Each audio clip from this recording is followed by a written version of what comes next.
everybody, welcome to our webinar. I can see that my camera has shifted, so I'm going to shift as well. And now I'm higher, but we still need to correct it a little bit. It always happens a minute before my webinars. Now let's go down a little bit, and we're here.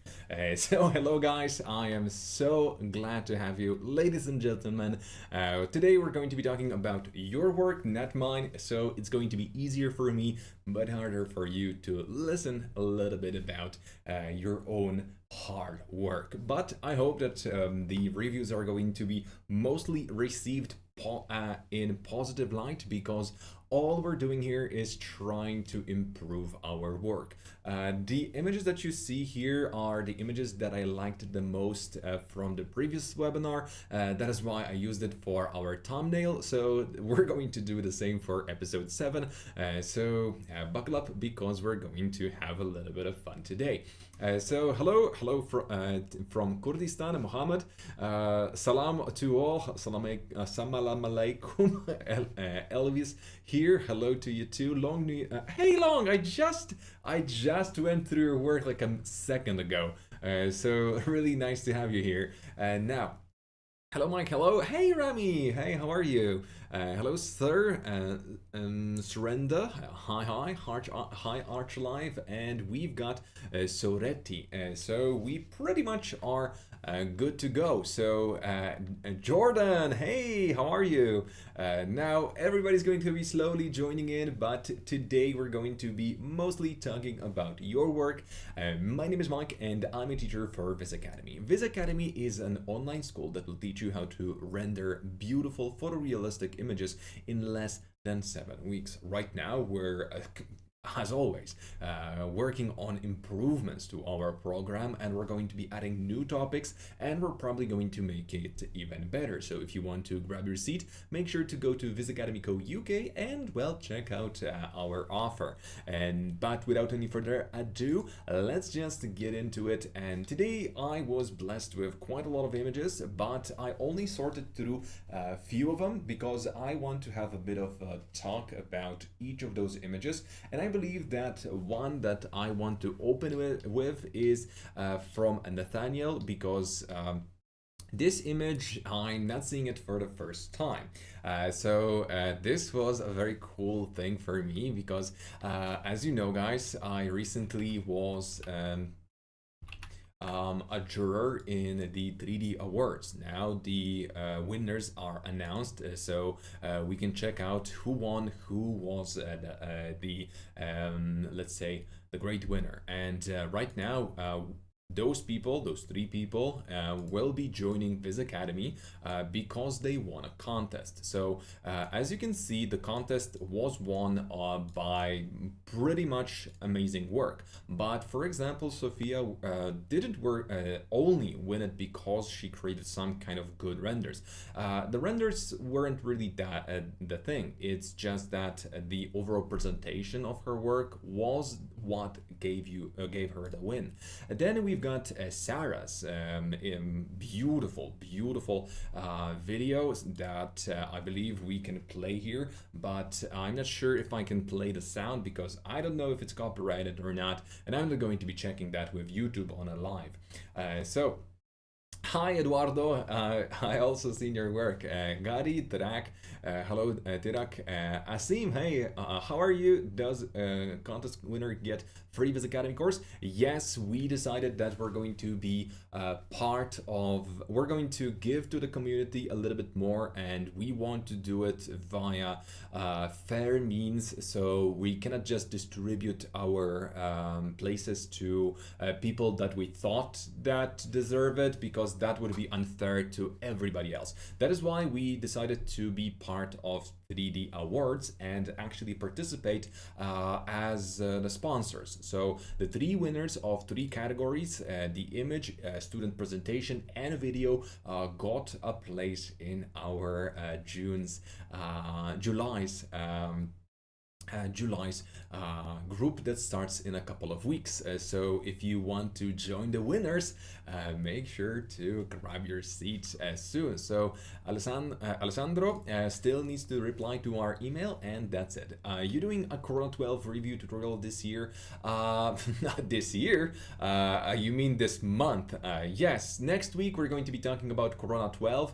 I need to prepare something because I want to make sure that we're going to really explore its options. I know that the update isn't the biggest one ever, but I want to show you a couple of cool twists and why it is actually a big deal and not just meh update as people really call it, because I found a couple of very cool elements in it. But 3D Wars, so special thanks to Chaos Group and obviously CG Architect and Ricardo. That's my guy. He's really cool. And although this image didn't win the first place per se, this image was also participating, and I actually scored it quite generously when it was there. So it's a pleasure to see that Nathaniel still uses this image, but he also has a question.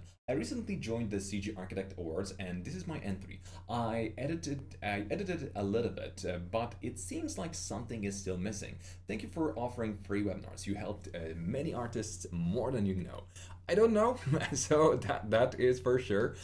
But I think it's going to be fair to really point out the strong sides of this image first.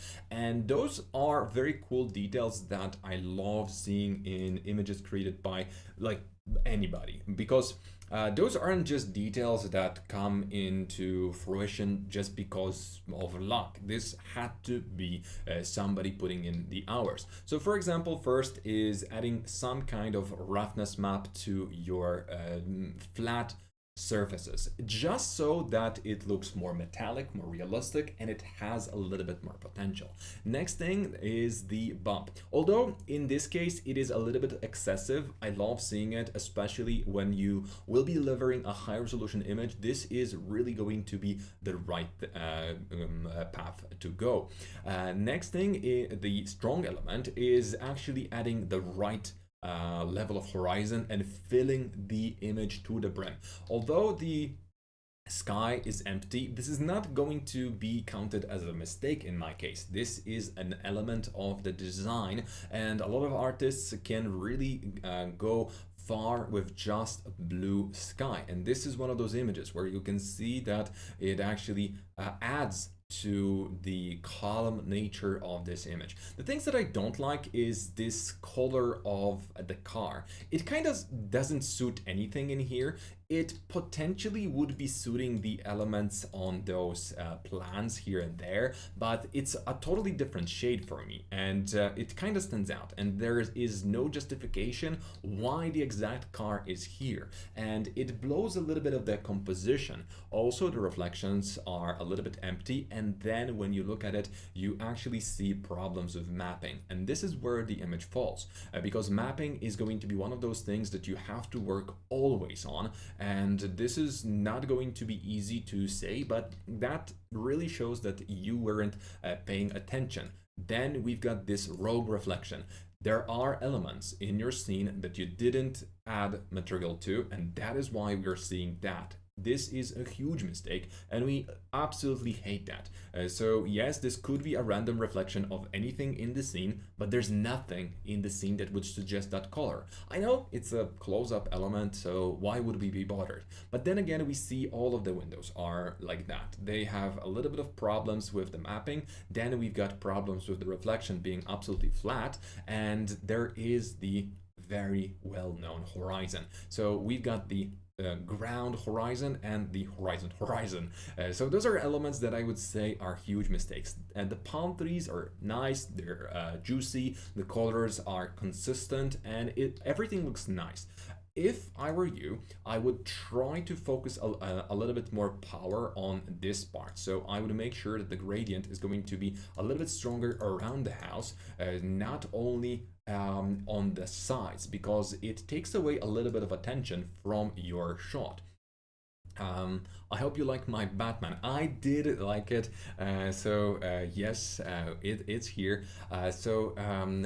Next thing that I wanted to tell you that I love this grass. It's really nice, but since we're so close to it, why not add a little bit of depth of field? I know that at this rate, at this distance, at this scale, we wouldn't be getting a lot of it, but we would be getting a bit of it, and you could force that by adding a couple of extra elements into the fray. And next is the texture here. This definitely doesn't suit your image. We've got really nice quality grass. It looks awesome. Then we've got okay quality concrete. I mean, the pavement looks nice, especially far away. It looks okay. Then we've got a little bit of repetition, and we can really ignore that. But where it really falls is here and here. This is probably why you didn't get more points during the contest. Those are the small elements that you have to pay attention to, especially if you're submitting something for a contest. You're not going to be judged by your peers. Your client, which is probably a layman. So you're not going to get into some kind of discussion about textures and quality. No, you're sending it to professionals, and those are elements that we can point towards, and quite frankly, you need to work on it a little bit more. Quality, resolution, and a little bit more detail, and we're good to go. So congratulations, Nathaniel. Let's now move on to the next shot. Mike, did you receive my email with my question and my rendering? Cause the link is not working. Well, Elvis, I did get I do think that your image might be here if you uploaded it, but I'm not sure if I remember anybody named Elvis Hot. So that might not exactly be correct. Why clients want high quality renders and pay less? So this is just, why would you like to eat good stuff and pay less for it? Because we're humans. There's no real explanation to it. We're just greedy. So we have to remember about that. People will always look for quality, and for most of us, money don't come easy, right? So even those wealthy developers, our greedy clients, will also like to have some money. So we cannot really call them greedy, because we're also in this business to get some money. So long story short, why do they want to pay less? Because they want to save a little bit of money. There's no special agenda behind it. It's just that they want to be smart with their money. That's it. So Ines from Kosovo. So I'm an architect and a 3D artist. I started using 3ds Max and V-Ray 4 years ago. Started experimenting with other rendering engines like Corona, and right now trying to move to Unreal Engine. So the next question was to rate the images from 1 to 10. Let's start with the exterior. So the strong side is definitely the quality of the plants that you're adding. That is top notch. I don't know where you got it, but I smell max 3s. But then, even though you do have the quality, you didn't have the patience to really look into for some details. This is going to be my magnifying glass now. So the displacement is lacking. We have almost none of it. So this is just a flat plane with a lot of repetition, if you ask me. So because of that, I would be taking a little bit of points out of your image, plus the floating item. Then we got totally empty space here. I know that right now our client is looking at the front, and the client is super impressed, but you have to continue with the quality throughout the image.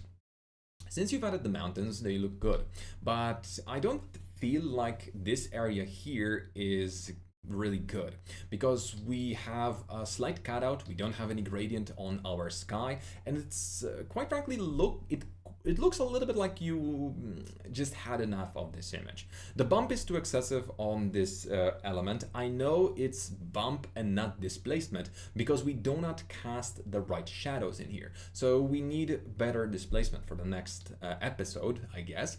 And then it's just that you mixed in a couple of stones, rocks, elements that just don't fit, as you didn't have time to add enough displacement and enough damage to the ground. Plus, the repetition is absolutely apparent. You can see all of those textures repeating, repeating, repeating. Your rocks repeat. We can actually close our eyes, just let go of any plans that seemingly would be repeating, because that's nature. We can kind of tell that it's okay. Why is this same car here? I have no idea, but I just wanted to ask you guys, what's with this car? Is this some kind of popular model? Because it's it's in plenty of images that I've seen recently. I'm seeing so many people asking for AI images now. So Jordan, people will be asking for AI images, and that's not going to go away. That is actually a positive, because when we're working with 3ds Max, when we're working with Corona, when we're working with V-Ray, even with any other software, we're going to be always we're going to be trying to get to a point where we can automate at least part of our tasks. So if one of the tasks can be automated, and it's going to be the part that's very boring, the rendering, why not? Right now, you probably heard the news. There's a TyFlow, Diffusion. At the moment, I would say it's more of a toy, not a tool, but it has a potential. So I'm going to quickly show you something, because why not? And let's just open, let's open something that looks a little bit better. So let's download something from Chaos. Okay, do you want to continue? Yes, please. Do I need to log in? I hope I don't need to. Yes, so I don't want any updates. Let's put this in, let's put that in. And now we're just going to move this lady to make her sit on this chair. I mean, it looks quite okay, right? So now she fits. Okay, so what is that Diffusion? Diffusion is actually a new, very cool thing. I like it, but it's not production ready, but it's definitely ready for something. So let's say Diffusion, thank you. Could you like unlock now? Using, okay. Yeah. I guess this is so that's okay. Now we got it. We loaded. So let's go.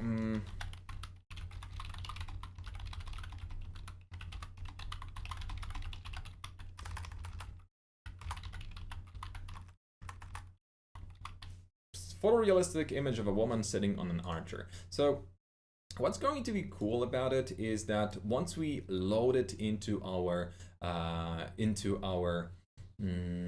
let's say, oops, nope, I don't want to see that. Nope. Yeah. Nope. Nah. Okay. Not on YouTube. Okay. Okay. Let's not get there. Thank you. Yeah.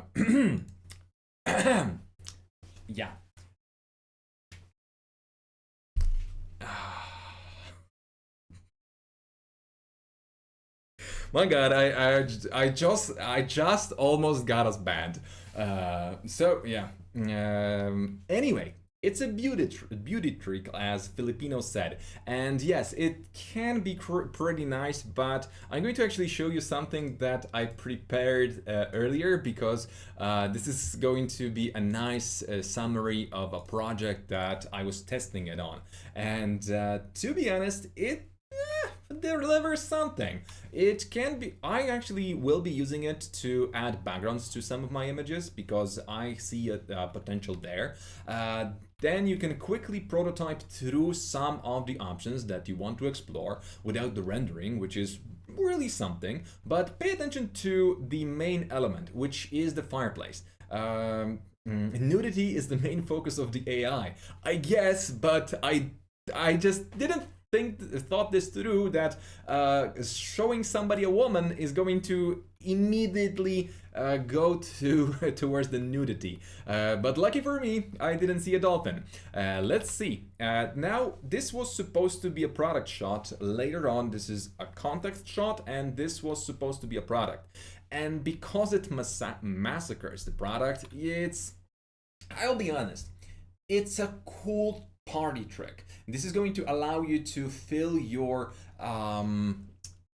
portfolio with, let's say, random images to potentially pretend that you know what you're doing. But at the moment, it's a trick. It's still not production ready, but it's getting there. It's going to be better and better over time. And I'm not saying that it's junk, because it's not. It's just that it's not yet there. We're getting there slowly. For creative work, for abstract work, amazing. But you just need to wait. So I know, AI know my brain. Okay, so as for this image, I would rate it around 6 out of 10, but not out of spite. This is not me being in any way, and let's say mean. It's just that 6 is for the obvious mistakes that should be avoided. Then we've got the sky and quite low quality textures from time to time, plus the reflections aren't really that good. So this is why the image doesn't fly for me. Next is the interior that you've created. This one is actually higher quality than the exterior. I love the bump. It's a little bit excessive, but at the same, hey Mikasa, nice to have you. How are you? Now we've got this beautiful image, still by the same person, Ines. So first of all, we've got a lot of detail, but why is this standing out that much? I know for a fact that those lamps are supposed to be integrated to the ceiling. That's the whole idea behind them. So I would say that this is a bit of a mistake. Next, we've got this TV, lovely material. That is really aggressively good. Then we've got the quality of overall elements in here. Other than the composition, I think that the image is really looking good. We've got quality elements, all of them work. The mapping could be a little bit better on some parts, but we're going to just ignore that. Then we've got the floating elements that, let's be honest, nobody would be noticing. I'm just a very, let's say, thorough with my reviews. So I'm going to see stuff like this, but not a lot of people will. Some of the elements of this plant also go through the TV wall. That's another no-no for me. I just don't like that. It's just sloppy in my book. And then we've got this sound bar, and it looks okay, but it kind of lacks any detail, reflection, or something. It just is an empty space. So as for those curtains, fantastic, but I would be going for more story shots, not just context shot, because that's important, but I would try to go for some kind of depth of field, look at one item, and then you would be able to see how much you oversaturate your elements. So the plants, I mean the elements outside are so oversaturated towards compared to everything in here that they just stand out. It's a store thumb in this case. This image would be a 7 in my opinion. So thank you very much. I just got my coffee. Just let's say a feature of being a live streamer, I guess. So thank you very much. Now let's continue. Just a sip. Okay, now this both images are really high quality, and I would say that this is pretty much the slightly above the industry standard when it comes to interiors. The lighting is beautiful, it's very nicely balanced. We've got daylight, but it's still not trying to outshine the sun. Really lovely. That is a huge plus. As for the exterior, you need mostly work on the ground. Because that one part is really dropping the quality of your shot. And that's definitely something I would be going for. I think that the bad diffusion just went away, so we can try opening up 3ds Max again. I hope that we're not typing in any flesh-related topics. Okay, so we've got the Batman cave. So Eduardo Wayne has sent it. No, it's not Eduardo Wayne. It's Eduardo Fabrioni, but he kind of forgot to add his surname, so I've added it since it's a Batcave. So this is a very valid question, and I love this question for plenty of reasons. First of all, I have a feeling that my works look like video games instead of photographs. What do you think? Why that is? Whatever. So the thing is that when we look at the details, some of the elements are fantastic, some of them are not. You'd have a tendency of ignoring the prompts from Corona or any other engine that you're using. So for example here, I bet you $1,000 that this specific material was saying the normal map is incorrect, please add gamma or fix the gamma. So that is why we're seeing this topology of this sphere. So that's one thing, why this looks like a video game, because you're not paying attention to details like that.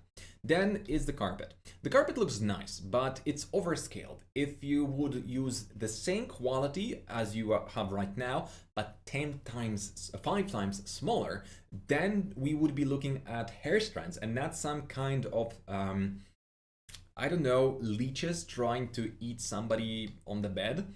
Then is the excessive bump and low quality textures. Again, it's the textures and the quality. Look at this, this is really going to be one of those elements that will take away a lot from the quality of your shot. Burnout elements, this is a very big no-no. The rock looks great, but you've applied another element on top of it, making it a little bit weird and repetitive. So repetition is definitely going to be killing a lot of your images, so please avoid it because it's really easy to spot. The Batman costume, fantastic. The model, I don't know where you got it, but it's really cool. Then that effect, lower that, especially that we're in the daylight, right? So if we're working with a daylight, you don't want to outshine the sun.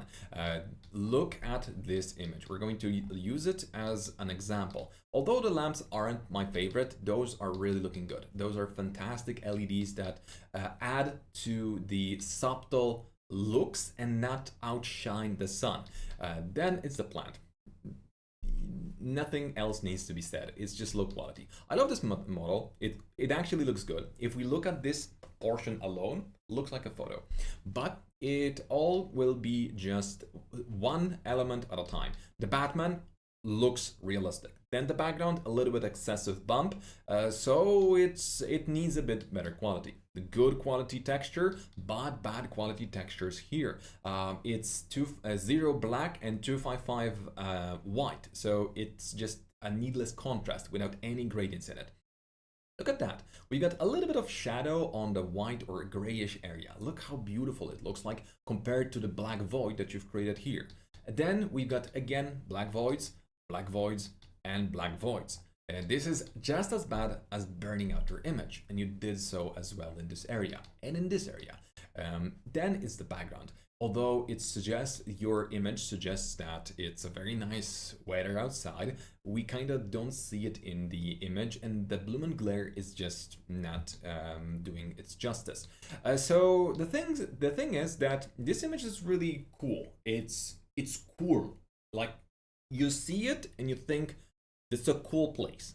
I would be creeped out if I would be sleeping next to a huge statue of a Batman guy.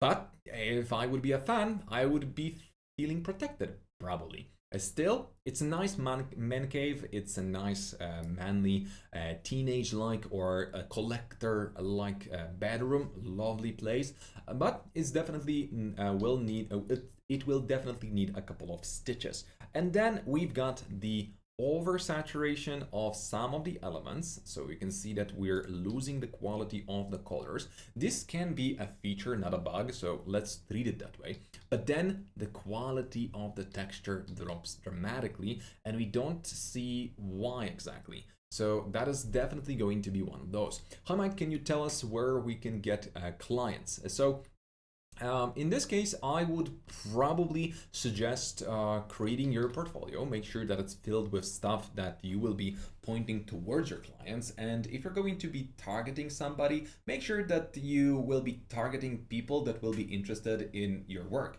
If you want to work with developers, make sure that you've got some houses, some flats in your portfolio. If you want to work with manufacturers and work with bathroom accessory manufacturers, add a lot of toilets. But most importantly, make sure that your portfolio is ready. Then put yourself out there. You don't send the same portfolio to everybody because not everybody's going to be interested in Batman. Somebody is going to be interested in that or this, and not necessarily in that, or vice versa, because there are plenty of people that will like different stuff.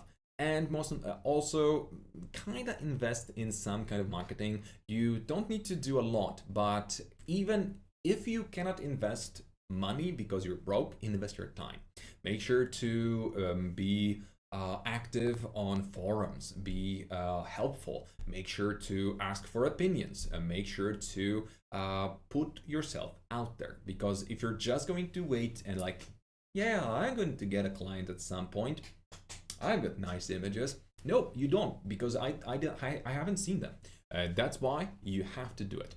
I'm working like a light designer, and I have a lot of problems to represent only light, but what you get is real world.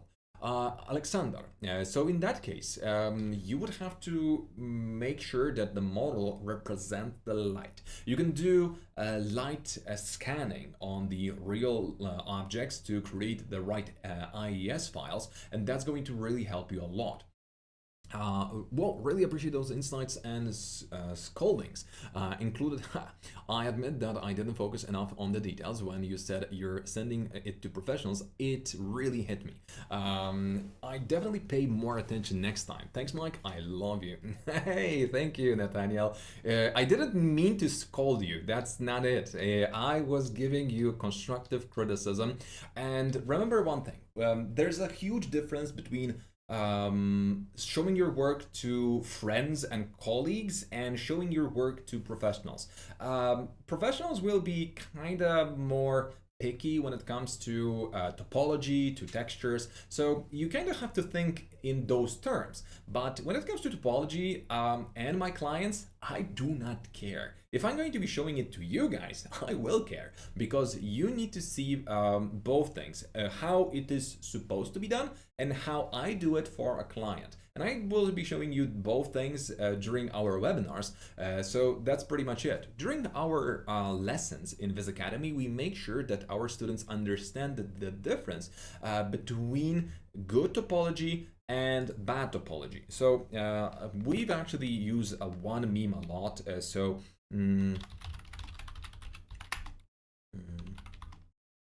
Okay, so pretty much that's the image. Consent. Okay, let's just open it up.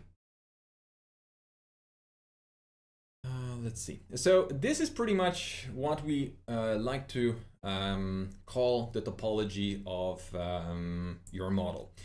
This is your render. This is your topology. You do not care about the back because it needs to look good for a client. But now let's move on to the next image, and that image was created by Luisa.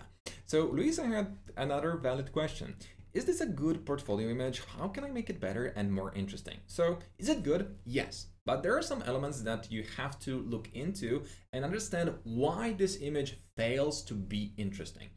First of all, the shot itself is boring. It shows something that only an architect would appreciate. Because if the architect will be talking to their client, they will say, hey, you walk in here, you sit there, this is where you throw the kids to have a little bit of fun. This is where the parent is going to be doing that. Right? So this is perfect to talk about the project, but this is not showing the project. So to show a project, I'm going to open up one portfolio by somebody. Wait a second, where is it? One sec. I promise I had it pre-prepared. So let's Shift T. T. Okay, we're close. Not here. Okay, 1 sec. 1 sec, I'm getting there, So this is what I would say, this is the same type of image as you created, and that's okay, but this is just the introduction. What you show in the project like this is, by the way, this is an image by Maria. She used to be one of our supports. So here we have this image, and for me it shows how the child is going to be waking up. Now you understand that this is where the child lives. This is how it's going to be waking up. It's a beautiful place. It has a little bit of mood. It tells a story. The child was playing around. The child left something. Next, we've got the literal child's view on the stuff inside. There's a little bit of a problem with the reflection, so let's ignore this for now. But look at the very subtle detail. Although the image doesn't have any kind of specific weird elements in it, it has a little bit of depth of field, not even a lot. You can barely see it, right? But it adds so much. It allows you to focus on this, but you know that this is important as well. But then we've got another shot. It's another shot of having fun, a little bit of extra detail, a little bit of extra story. You walk in. So my thing is what I want to say is that when you want to show something in a portfolio, you want to add all of the fancy elements you can. Did you even notice that depth of field? You didn't, but it works. So this is why I would like you to work on something similar. Those are very similar topics, and in order to make this a portfolio shot, you have to work from a different perspective. This is an architectural shot that will work for architects, for professionals, but if you want to, Kate or Janet from HR or marketing sitting and tapping on a keyboard, looking at your portfolio, say, "Aw," you want to do the "aw" shots to make sure that those people will be looking at it with a little bit of extra love.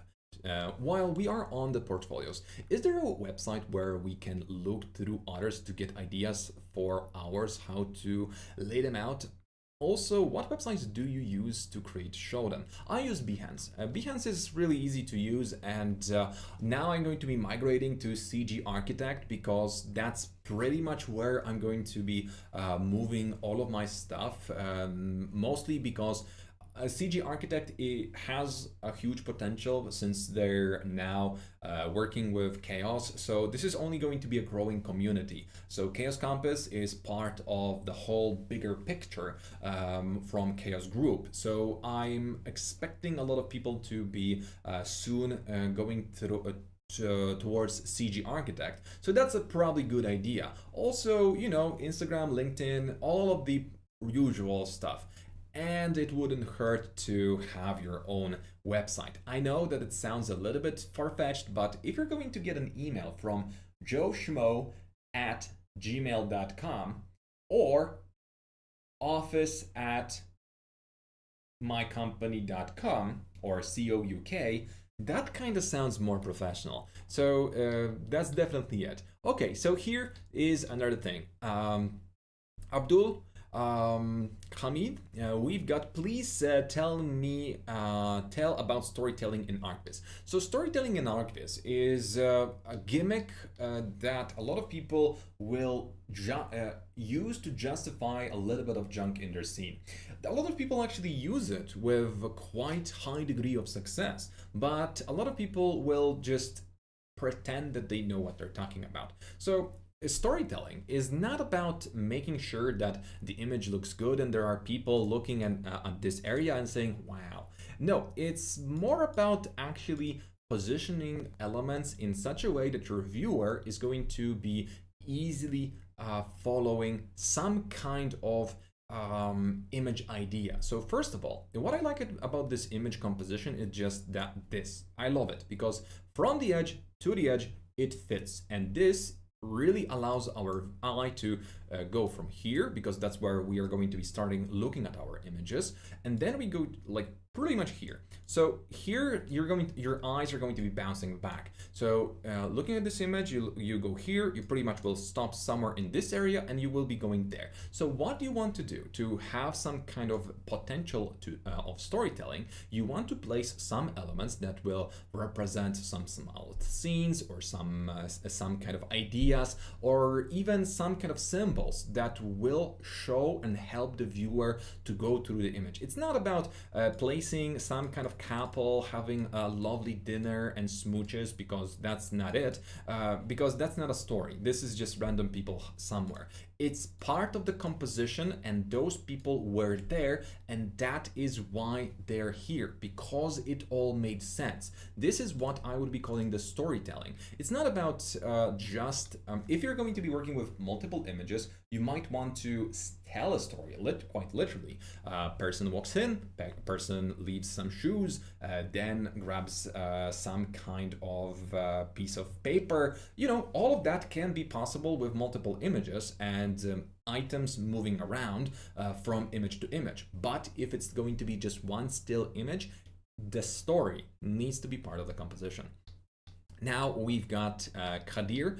So Kadir, that's a nice image, but again, we're going to have a couple of elements that we can point out. Can you help improve my render? What is my image need to make it more realistic? So what does your image need to be more realistic?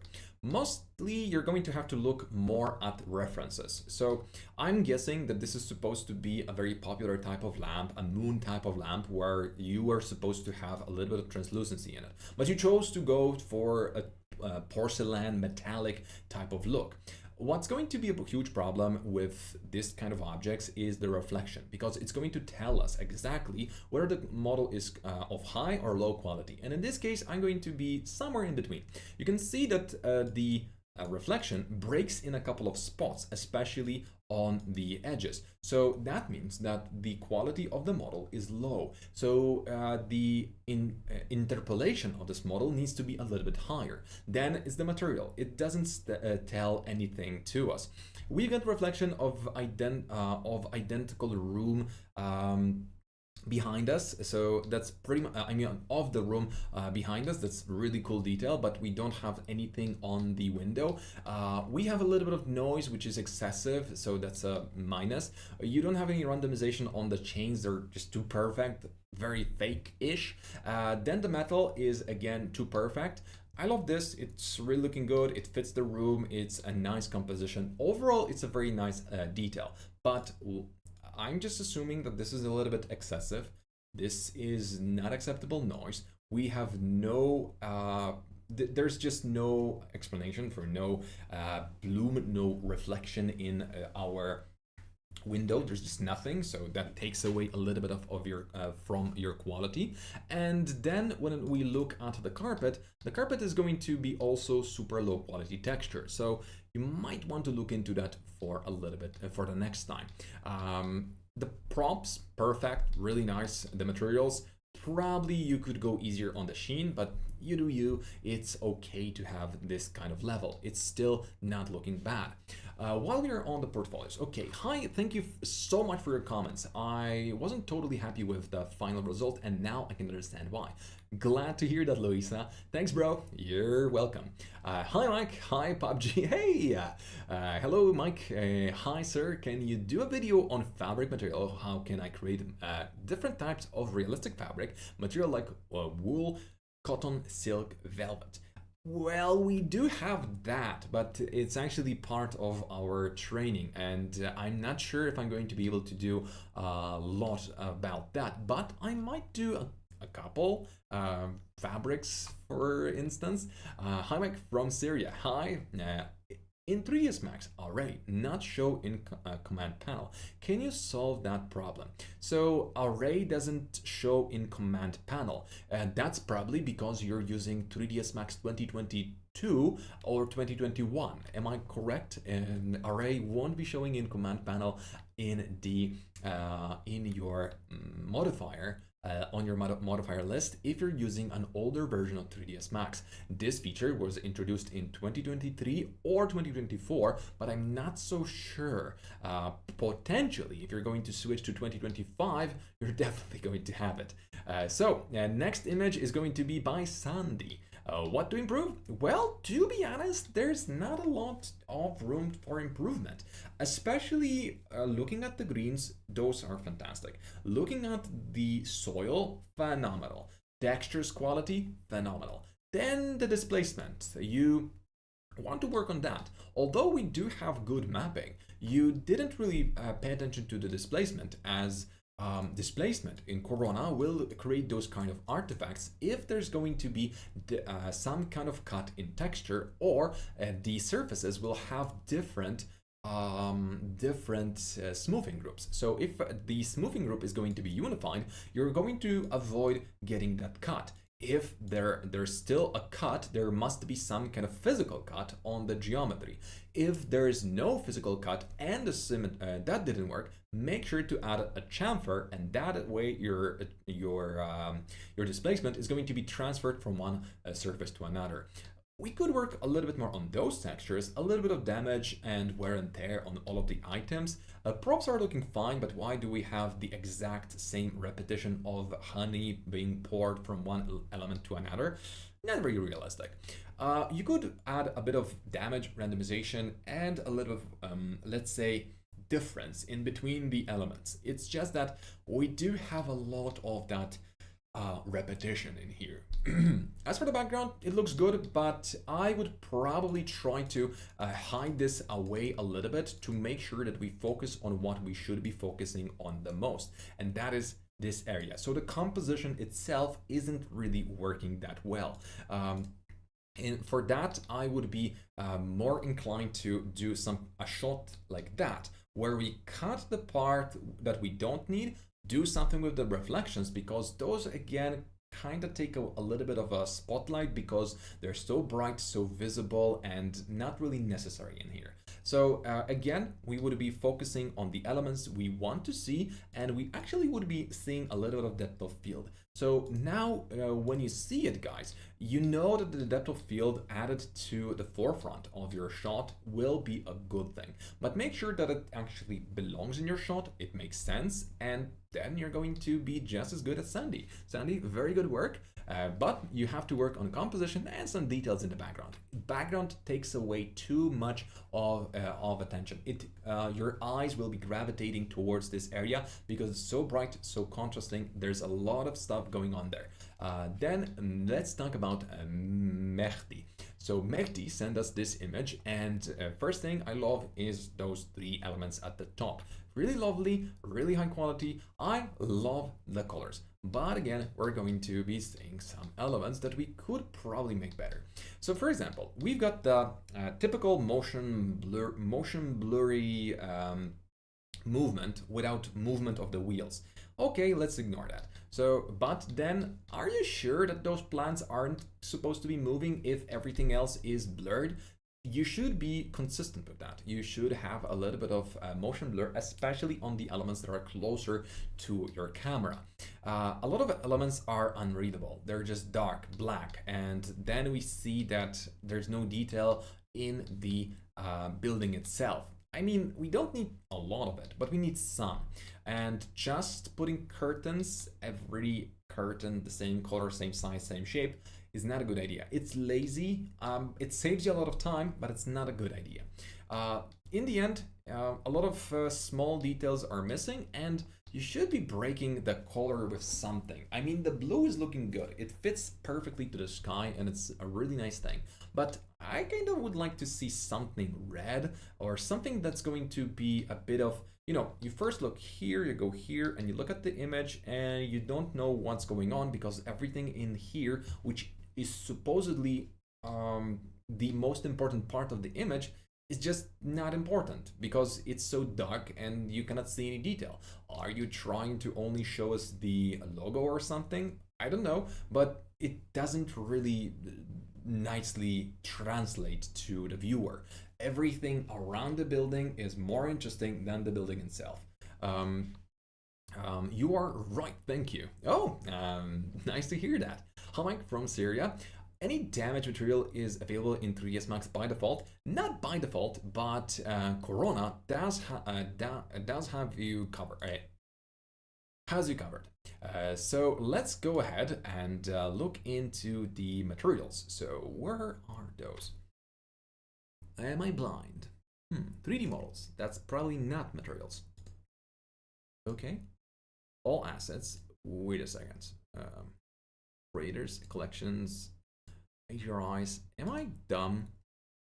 Furniture, vegetation, vehicles. Okay. Honestly, am I dumb? Because I don't see the material section.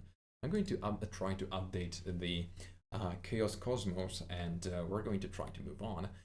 But what is going on?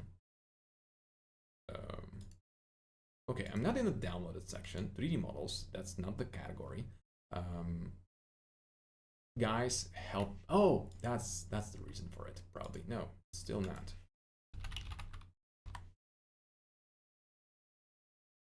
Okay. Yeah, I had the filter, but it wasn't it. It's just the category wasn't there. And that was weird. So let's try it again, because for Chronicles, it's not. Who told you that? It is. Okay. This time there is. I mean, you see, if I have the materials as a section here, it doesn't delete the 3D materials. I mean 3D models, so that was redundant.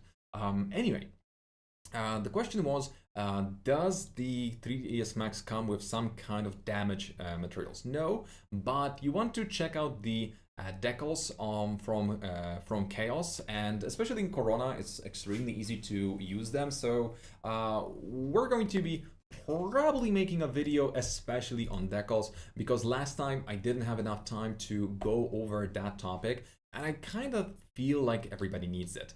Let's talk about Soretti's work. So Soretti, another image that is high quality. Everything is fine about it, but we're trying to show everything and nothing at the same time. There's no close-up, there's no feeling, there's no idea behind it. It's just good to be an architect. Look at this and you say to your client, this is where you're going to be sitting. Huh? Okay, that's very informative, but I don't see the art part here. So if you want to, as a beginner, I struggle with material and Corona to create visually stunning realistic render. So what do you suggest do I improve in my visualization overall?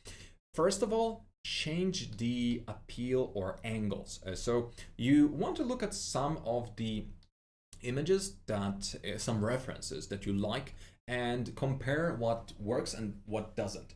If you're going to be adding some kind of let's say piece of furniture or kitchen equipment, make sure that the kitchen equipment, you look at the photos of it and you compare what works and what doesn't. I mean, this probably doesn't work, the artifacts won't work, bad reflections won't, flat textures won't work, probably lack of reflections again won't work. This is a nice reflection, but it's a little bit choppy, so there's something going on with the quality of the image overall.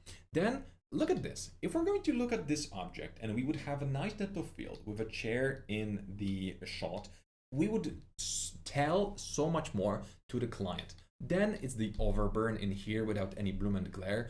You want to balance this out, because again, if your furniture, your light, your LEDs are brighter than the sun itself, you're doing something wrong.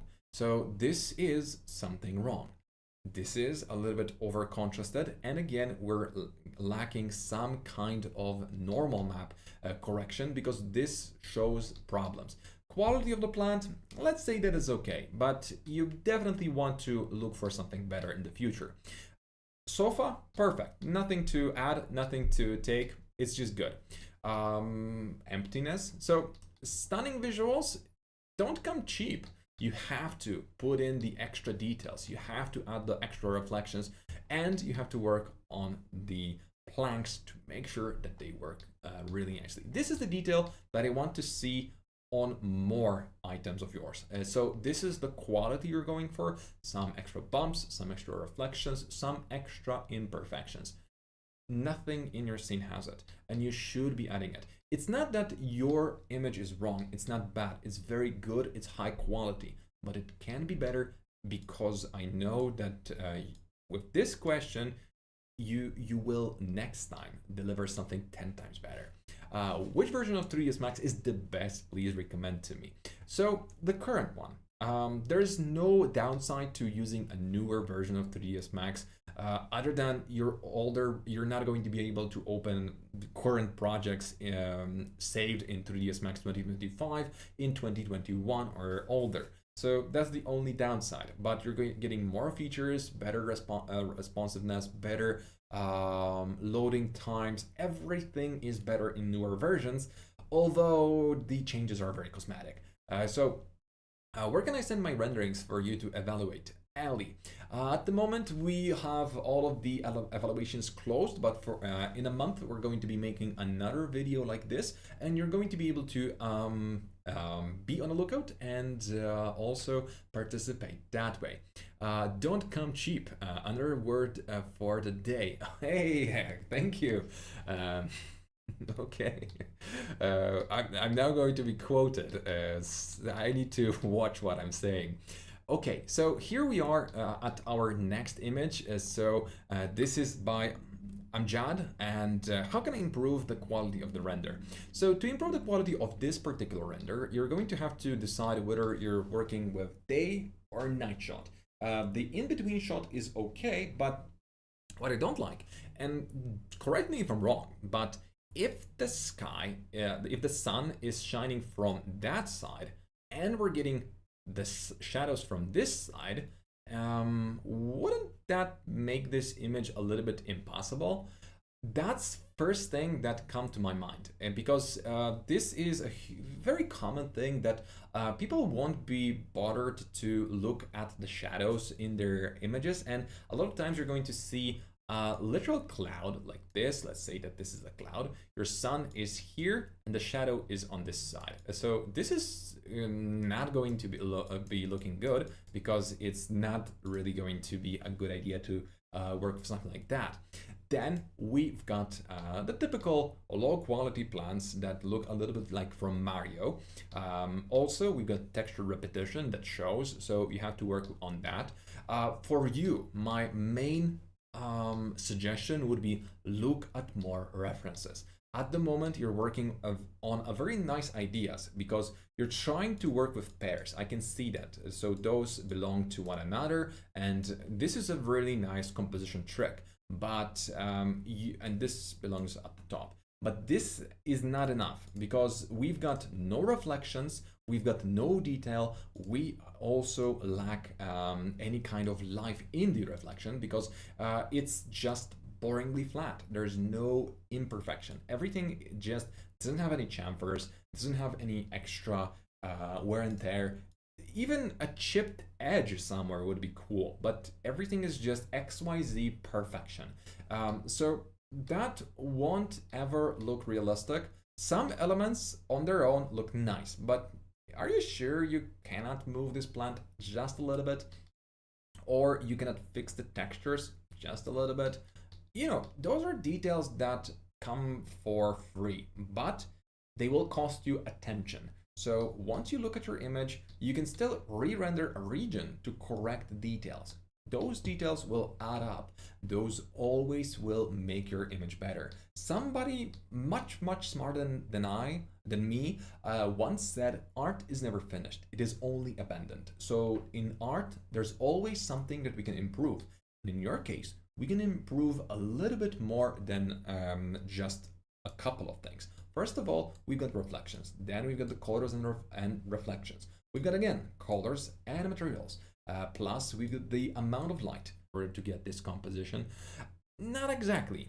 It all depends on, wait a second, I'm getting some errors on OBS.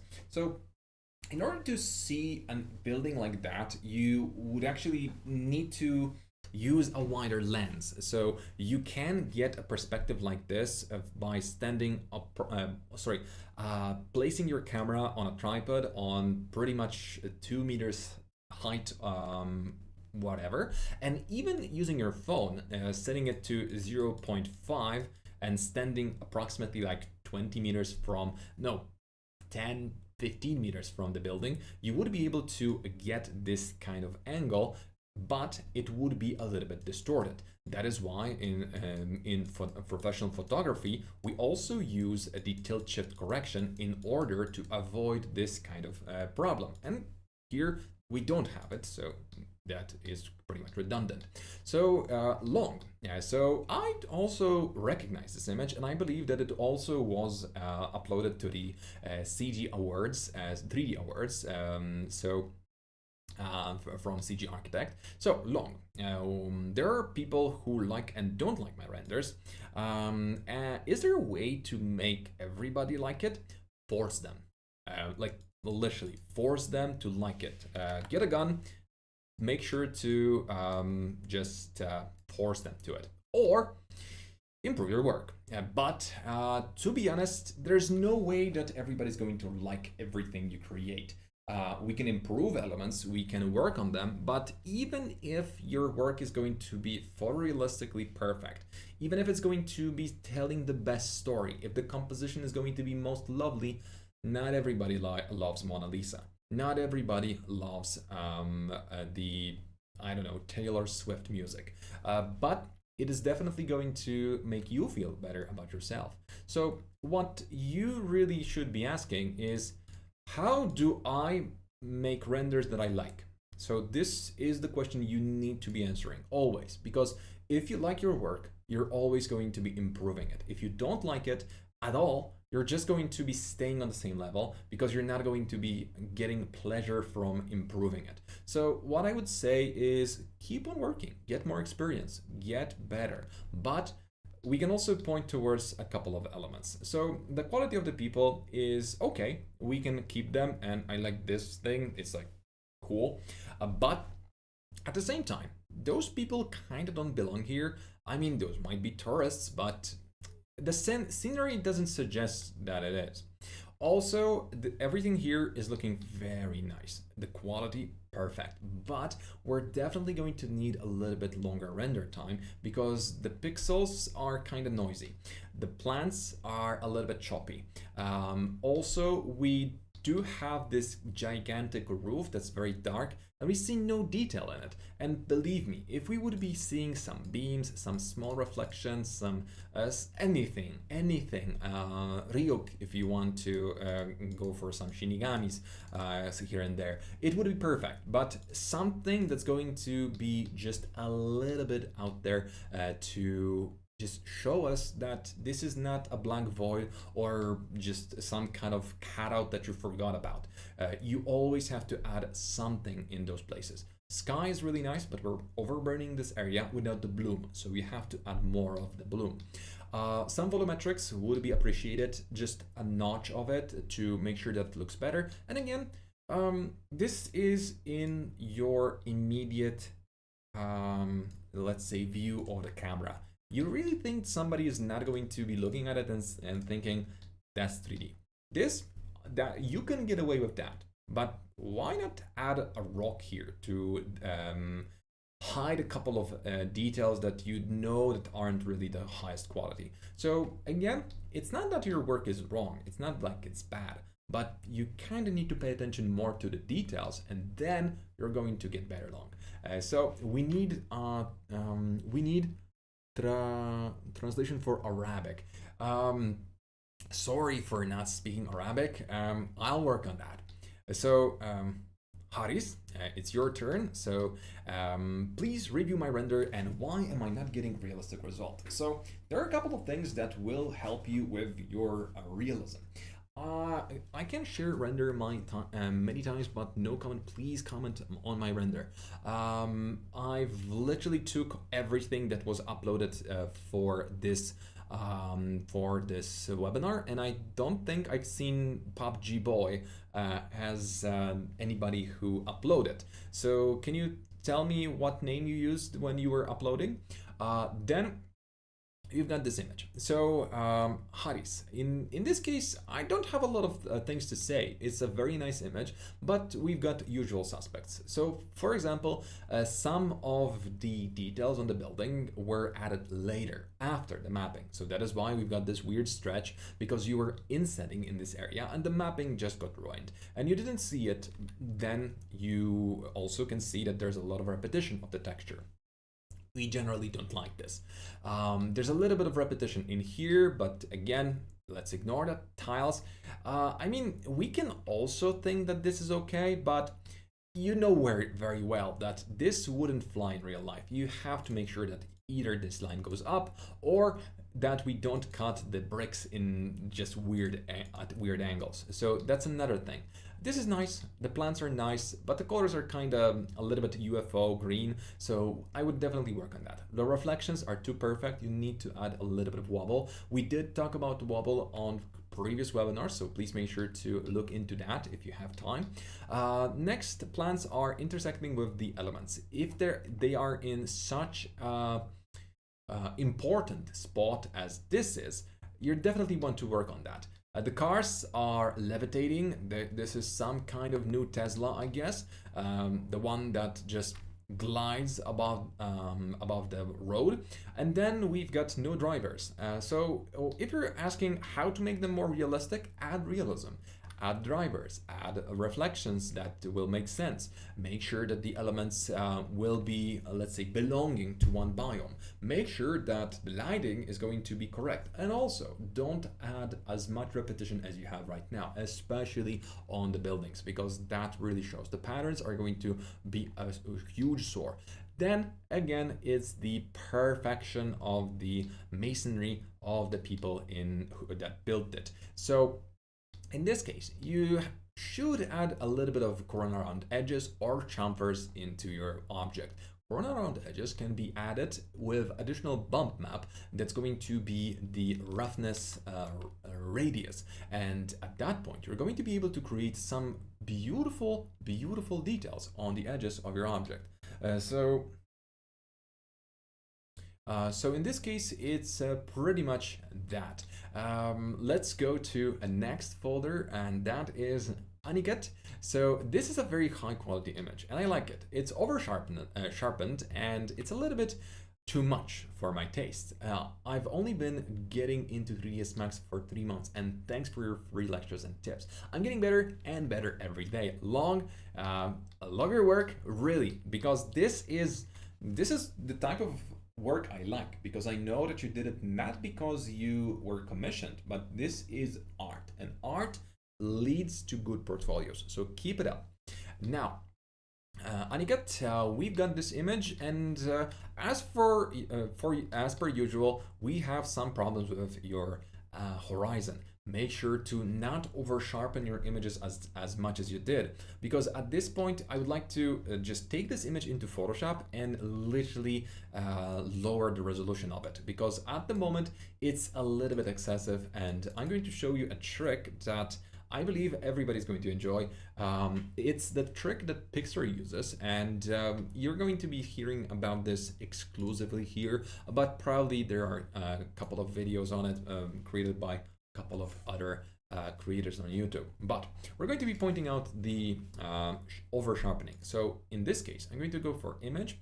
This image is very large, and we can go for a bicubic sharpening reduction, and we're going to be typing in the half of the percentage of that image. So let's go for percent, lock this up, 50%, and we're going to be doing this. So why did I have to do it? Because the image was so over sharpened that the pixels didn't even have time to get the anti-aliasing, and the quality was dropping. Look how dreamy your shot looks like if you're not going to be over sharpening it, and you're going to have enough samples to actually add that sharpening. But let's go back to your image, because In this case, you can see that there's a problem with the horizon and its reflection. So that's a huge no-no. We never allow that. Because of the over-sharpening, everything is and is not important at the same time. So that's a problem. The car looks fantastic, but it's just too choppy. There's too many rough pixels on it. It destroys it. Because of the same reason, the texture that you've added for your road is overscaled because of that. We can tell that it's overscaled because if I'm going to take this, create a copy of it, and retransform it to just be a little bit smaller, what you're going to notice is that at this point it works, but at this scale it doesn't. So you made that texture a little bit too big and it was just overstretched. So please guys, pay attention to all the textures that you download and look at the references. You know that this is going to also require a little bit of extra attention, but when looking at your references or when downloading textures, you want to pay attention to how big the mapping is supposed to be for a particular map. In this case, you've used a little bit too big mapping, and that is why the texture looks quite overwhelmingly bad. Sorry for telling you that, but this is what I think about it. Then horizon, it's a huge problem. Here, and here, that's a problem. Over sharpening destroys your image. Texture repetition is actually one thing that can be part of a building like this because those look like pre-fabricated tiles. But then again, would you really get a tiles that would be bending like that? Okay, let's say that you can. This looks like a rich person's house, right? So that's possibly something that we can expect. But then there's no context. I don't know where we are. The reflections show the void, so that's probably why the image would. Those are the elements that would improve the image, in my opinion. Next, let's talk about this one. So Abdul have sent us this image, and please check my render. So checking it out, I can tell you that there's a little bit of room for improvement, obviously. So it's nice aesthetically. Looking at it, I don't feel like it's a bad image, but mostly because of the colors, it's okay. But all of those are oversaturated. So we're not creating a cartoon show for the kids, we're creating a photorealistic shot. So you should look at a couple of references and desaturate those elements a little bit. Make sure to add a little bit of variety to the colors. This is almost like we're dealing with a carpet. If not those extra plants, this would be a carpet.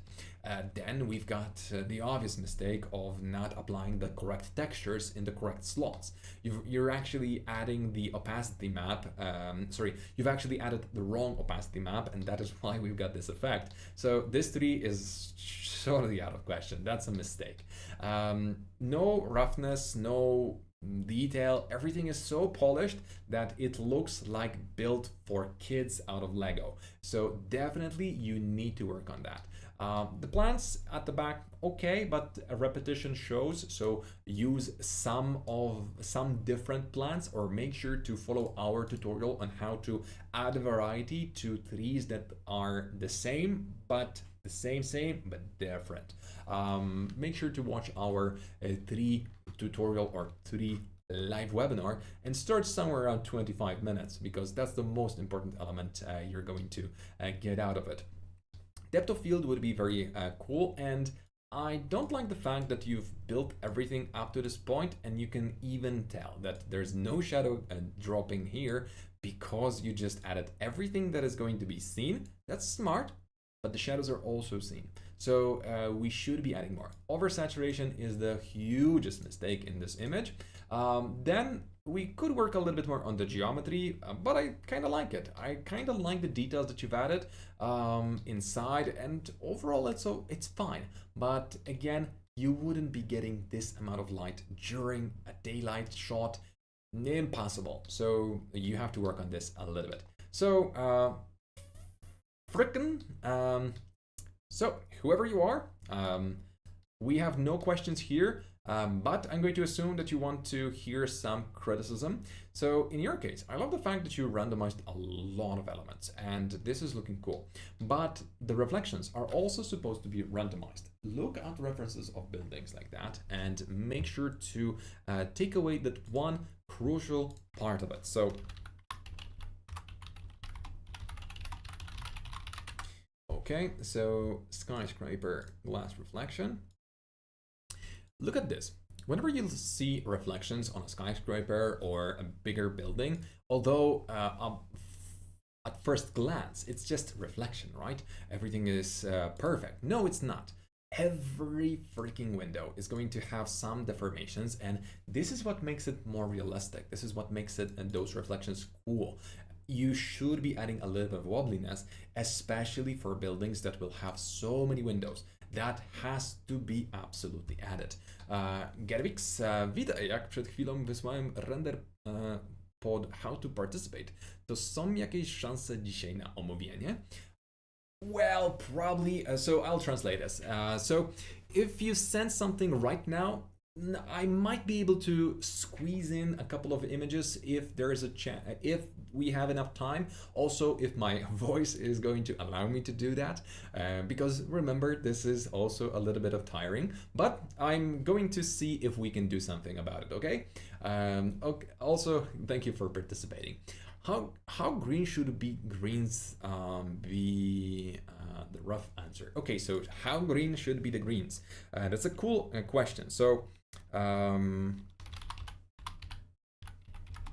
suburban house, daylight shot images. So you look at images that you like, of elements that are realistic, and this, for example, is realistic, but it's not aesthetic. This, on the other hand, is aesthetic and realistic. So you want to look for something that you find aesthetically pleasing. So look for images, for colors, contrasts that will suit your needs. Again, volumetrics and a little bit of bloom won't hurt a lot. Ever. So that's going to be a huge part of it. Make sure to always look at references. Look for colors that you like. Look for images that you like.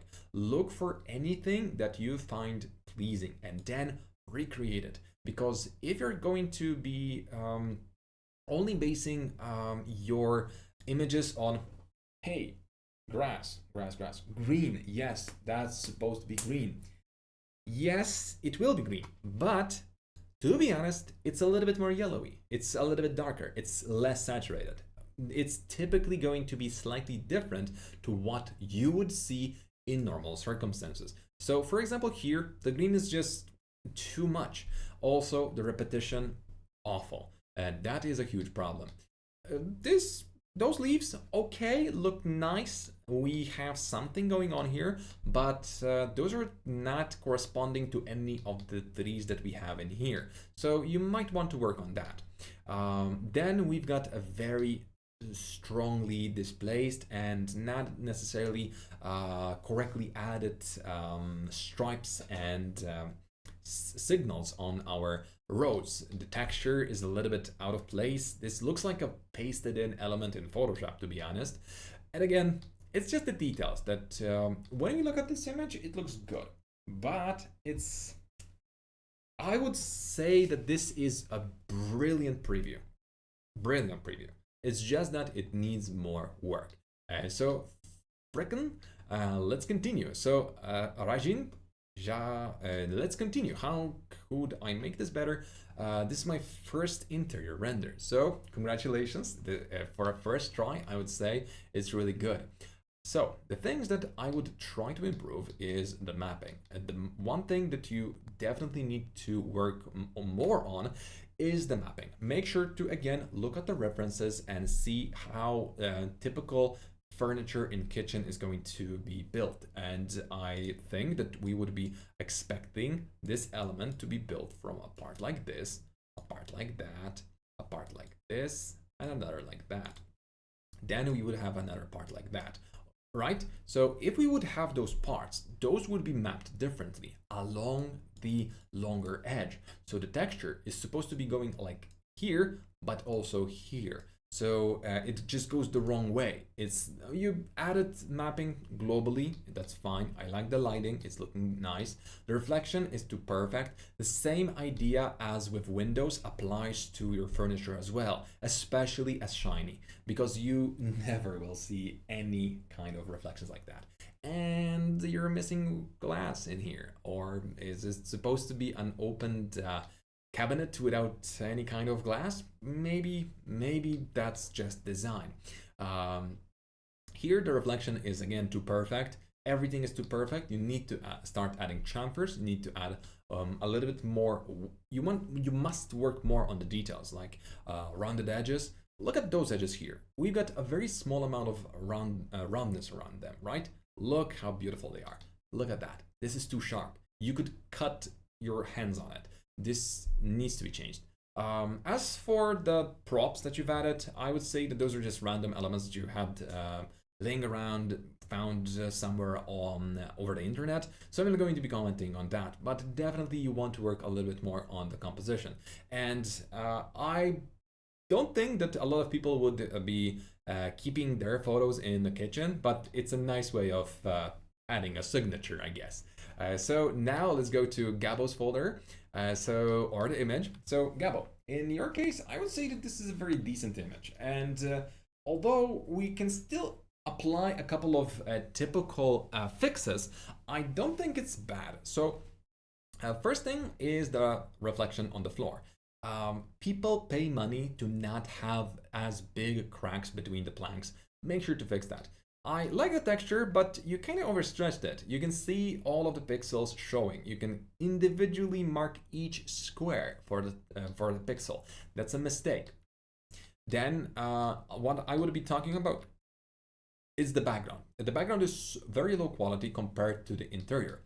The ceiling looks really nice, but I would still like to see some more roughness around here, or at least different levels of reflection, because it looks like somebody had a little bit of it looks like the ceiling didn't dry yet. It's not exactly shiny, it's just wet at some spots. So I wouldn't be too happy about it. I would definitely look at some more references to make sure that it looks realistic. I like this, it's looking good, and we've got some detail. Same idea as with windows, we need some kind of imperfections on those elements. The texture is incorrectly mapped on those chairs. Also, it doesn't fit the color-wise. And then again, we've got our plants outside that are just so bright and so UFO that it suggests that we should have a literal atomic bomb outside our window, but we don't. And we don't see the brightness of the environment inside. So you definitely need to work on that as well. Overall, it's a very nice image. I would also suggest one last thing. If your shot is going to be very shallow, right? So we're almost as if we're in 1-point perspective. So this line is almost straight, but it's also almost dynamic, right? So it's almost 1-point perspective, but also almost dynamic. No, you either go dynamic or you go 1-point perspective. You don't want to be in between, because then the image looks undecided. It's just okay, but not as informative. So just looking at this, dynamic, good. 1-point perspective, good. This, although it's still not as dynamic as I like it, it's still showing us the dynamism because of the lens setting. So it's very dynamic, to be honest. So there's a couple of things that you have to work on in this image in order to make it look better. So again, let's see it.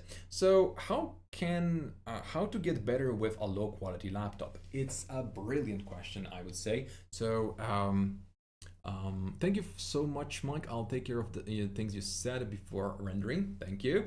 The overall building design is awesome. It is. What I learned in life, almost nothing have a perfect 90 degrees angle or sharpness. So chamfer is a must. Yes, Alexander. And sometimes instead of chamfer, I recommend using Corona rounded edges because it's a brilliant map. So how to get better with low quality laptop. So this is a Cool question, and I want to answer it. So first thing is go for the fundamentals. The same fundamentals that we just went over in the previous folder, we can go over here. So first I'm going to create a copy of this image, and we're going to fix the most common mistake that people make.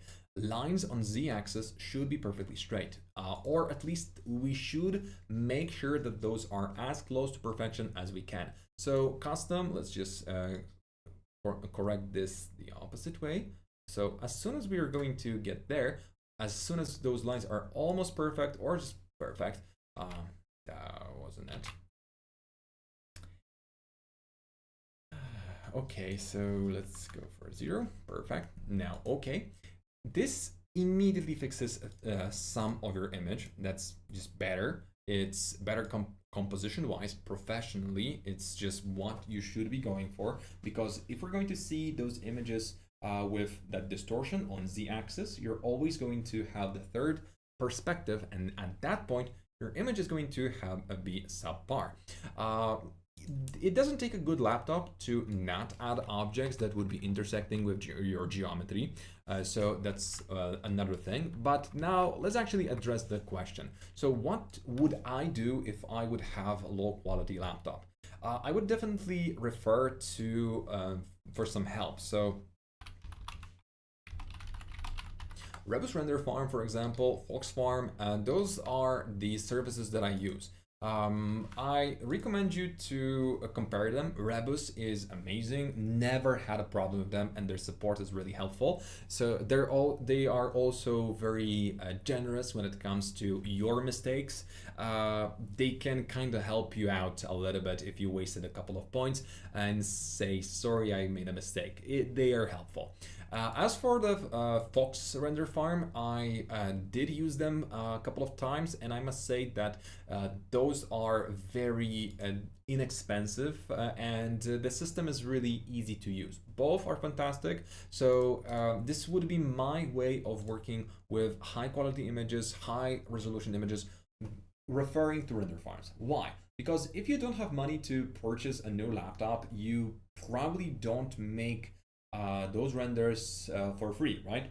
So if you don't, you're going to be making some money. You probably can invest a equivalent of £1 or £2 to render something higher quality. You can still create something lower quality, lower resolution on your laptop just as a preview. Then send a larger image as a larger preview to check if it works, and if it does, render it out with full potential. But I would definitely work on that in that manner to make sure to not be forced to work on some kind of beefy computers.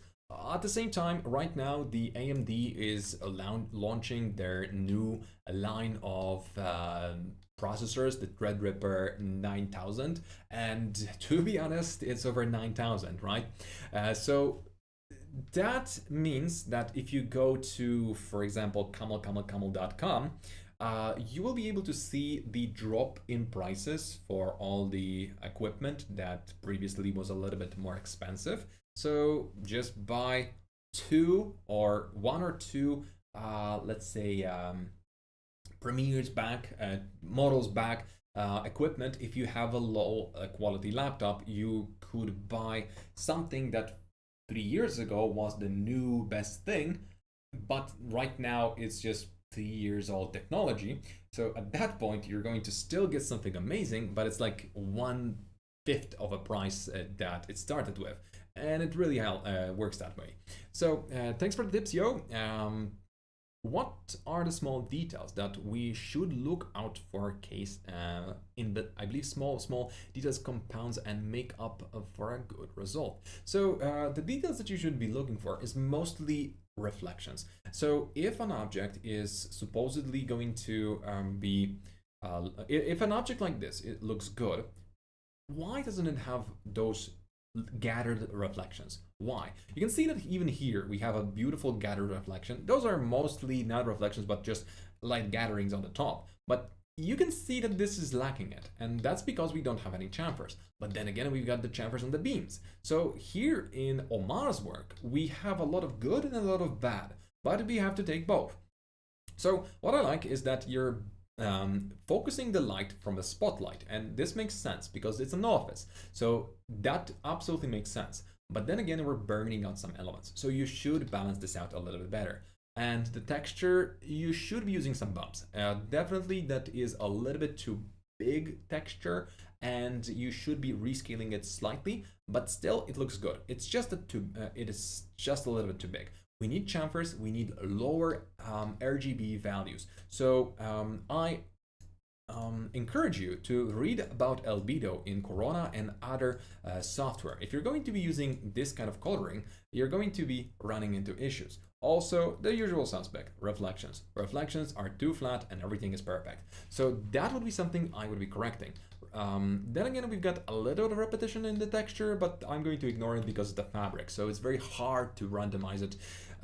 So let's talk about 3ds Max and the lady that we just tried to create. Oh, stupid Mike.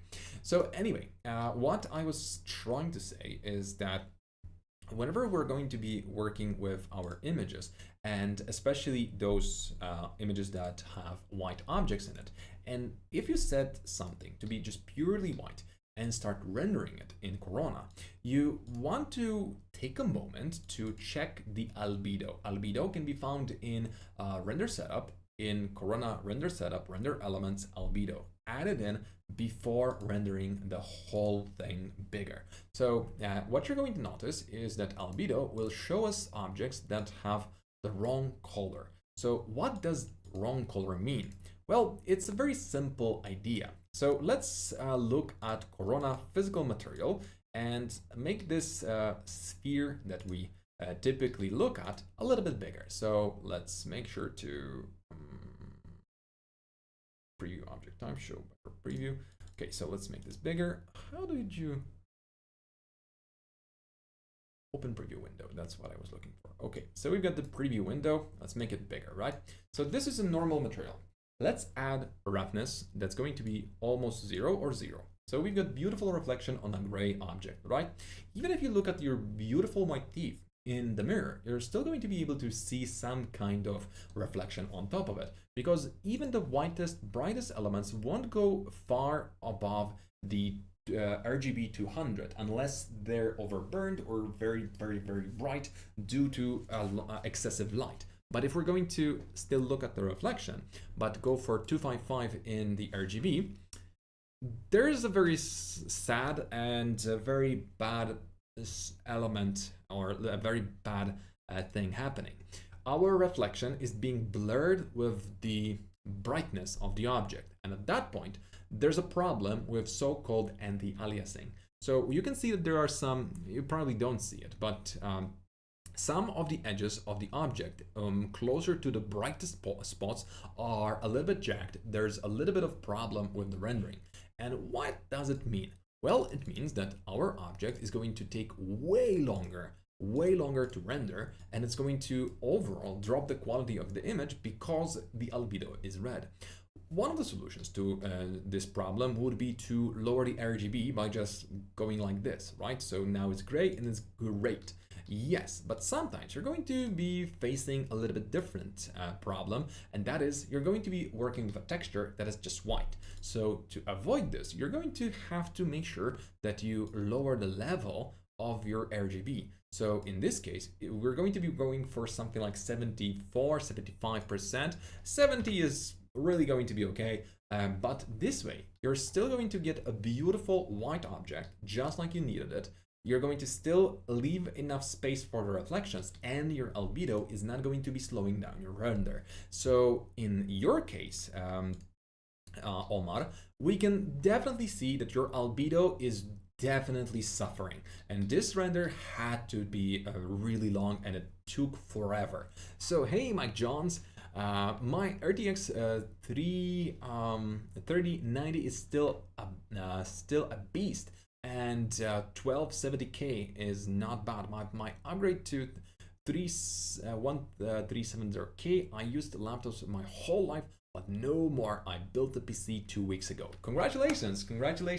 And if you're going to still change it, don't change it to 3.7. Go for 1 4900KF. Because that one can be overclocked the most, and it's really going to be great. Garage Farm is nice too. Well, Matthias, I'm going to take your word for it. I haven't tested it though. Now, we've got a huge portion of images from Ahmed. So Ahmed has sent us quite a lot of shots, and unfortunately didn't ask any questions. So I'm just going to say, thank you for sending those images. Definitely go easy on those vibrating people that have ghost dogs. That's a huge mistake. Don't ever do it. People added like that, again, vibrating people, that's not how you add blurred people, just don't. Wrong perspective, beautiful young lady, but just wrong perspective, so also don't. Vibrating people, a little bit of excessive fog, I would say. It takes away from the image. It makes everything that is not the building important, especially in the foreground. So that is why the building is kind of lost because of the amount of effects you're adding. Birds, lens flares, explosions, all of that is probably excessive. Same here. And then we move on to your main image, which I think that is really nice. But you need to work more on the mapping. It's just incorrect on all of the objects. You just went for box mapping and YOLO. Okay, but you can do better. This image can be much better. And if I recall correctly, you work with 3ds Max and Lumion. So that is why the grass looks exactly like a carpet. So nothing to add here. It's just okay image, but the mapping is really something that you have to work on. The rest of the image is just downloaded objects, and the only object that you built has the wrong mapping. So definitely you need to work on that part, because that's a little bit lazy. Okay, this is just good. Client work. This is a typical project that you're going to be delivering to a client. A lot of overburned areas and very simplistic shot, nothing fancy to go around. I would say it's a proper 3D visual that you deliver to a client. We can focus on some details here and there, but you already know what I'm going to say because I said it a couple of thousand times during this webinar alone. But those overburned areas are just not acceptable. Please avoid it. This is just wrong, and this is a mistake. Don't do that. It's just too bright, and it's not going to help you. And the last image in your collage, we've got this nice dining area. I would say it's really looking good, but we've got a little bit of problem with the glass. You can see that the anti-aliasing is also kicking in, and we've got those pixels that never go away. So make sure to change your roughness in the glass to 0.001. That way we're going to have a different algorithm taking care of the render. It's going to take just a little bit longer to see something smooth, but it's going to take overall less time to get a sharp glass. So that's something I found out thanks to totally not help of the Corona support directly. Really nice reflections. That's a plus to you. So very good job, Ahmed. I would say that you're definitely not a newbie. So congratulations. By the way, guys, I'm trying to get to the feedback folder, and I'm seeing new stuff in it already. So maybe I will be able to look into it because we're getting closer to the 3 last images that I just chose to show you as a nice image. I like it. So honestly, this is the type of image that we would be calling art, and you definitely want to do more of that. What I would suggest to you, how to make this work more realistic and more soul, and put more soul into it. So definitely the plants. You can see that we're either on a farm and it's a poppy farm or something, or you need some kind of variety in your plants. That's the first thing your scatter will need. So those plants are just, well, too overwhelming. The biomes are very uniform, and you need to work on that. You need some kind of bushes, patches, empty spaces. All of that is going to help a lot. I submitted my image a while ago, a few weeks. Did you by any chance see it in the folder? Alexei, I will be honest with you, once we post our new webinar, that's when we start collecting the images. So if you did, you might be in the previous webinar folder. So I'm going to check if I have an ability to search for your name. Alex.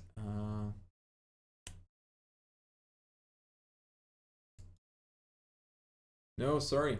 I don't have your image. I'm very sorry for that. I'm very sorry for that because that's probably why some of you get a little bit angry with me. Sorry for this. Sorry. I'm going to try to sort it a little bit better from now on. I know it's a little bit unfair towards you. Oh, wait a second. Where is your name? Where did you? So this image is by Maximilian, if I recall correctly. Let's check. I need to check this. Maximilian Wisniewski. In this case, I would say that we're definitely going to need more variety in the biomes, because right now the plants look good, but they can be better. Also, since you're adding so much fog, and this is more like a sand dunes type of situation, it doesn't look that foggy. I would go way higher with that effect, so that it's actually going to have impact on the lighting. So it's going to be a nice black and white area. Plus, the plants are looking good, everything looks good, but everything is also the same. So that would help you greatly, especially right above this line, some kind of breaking elements, so just there's something. But mostly, it's the plants that are the problem. I love the quality, it's really cool. Like 6 years ago, this would be considered one of those shots that people talk about. And right now, I don't feel like this is much far from it. So you should finish this up, and this is going to be a very cool highlight in your portfolio. It's a very nice shot, so congratulations. Then we've got Andrew's submission. So this is a submission that was a little bit suspicious, I would say, because at one point it's really cool, but at the same time it has a couple of elements that I feel are fishy. But then I remember that we did a very similar interior on our channel, so that's why I found it to be extremely let's say fishy, because I knew that I know this image. So this is based partially on our Facebook, our webinar. So I would say that you kind of blew me away, but there are mistakes that we're going to be pointing out. Could you please provide feedback to the image, specifically pointing any mistakes and suggesting improvements? So mistakes would be this. You're using the AI denoising for your images. It's not a problem or a mistake, but this is going to blur out your fur a lot. And although the fur looks really good in some places, you need like 5 times more and 3 times smaller fur to really make it happen, because at some angles it shows that it's artificial. Some angles, beautiful. This looks absolutely real to me. I kid you not, this element alone looks amazing. But then again, we look at this spot and we kind of lose the charm. A very good trick would be to add one heron fur that's, let's say, leveled like this. It's nice and fluffy.